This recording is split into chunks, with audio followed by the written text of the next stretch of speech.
ગાંધીનગરમાં વિધાનસભા ગૃહમાં કોંગ્રેસના ધારાસભ્ય વિમલ ચુડાસમાએ સરકાર પર પ્રહારો કર્યા હતા, જેમાં તેમણે ગીર સોમનાથ અને જૂનાગઢ જિલ્લામાં નાળિયેરી બગીચાઓમાં સફેદ માખીના ઉપદ્રવના વિષયમાં સરકારને પ્રશ્નો કર્યા હતા।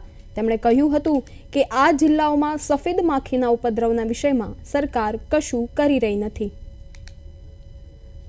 મને જવાબ એવી રીતે આપવામાં આવ્યો કે સરકાર પાસે 2 અરજીઓ આવેલી છે તે એમને યોગ્ય માર્ગદર્શન આપે છે અને કોઈ સહાય ચૂકવવામાં સરકાર દ્વારા નથી આવતી।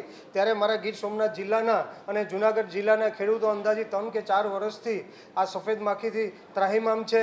સફેદ માખી દ્વારા નાળિયેરીનું સંપૂર્ણ નુકસાન કર્યું છે। નાળિયેરું છે એમાં દાગો આવી જાય છે, જે તેનું ઉત્પાદન છે એ બહુ ઓછું પ્રમાણમાં ઉત્પાદન થયું છે, કારણ કે ગીર સોમનાથ જિલ્લો અને જૂનાગઢ જિલ્લામાં લગભગ વધારે પૂરતા નાળિયેરીના બગીચા લોકો વાવેતર કરે છે, દરિયા કિનારે છે, વધારે પૂરતા નાળિયેરીના બગીચાનું વાવેતર થાય છે।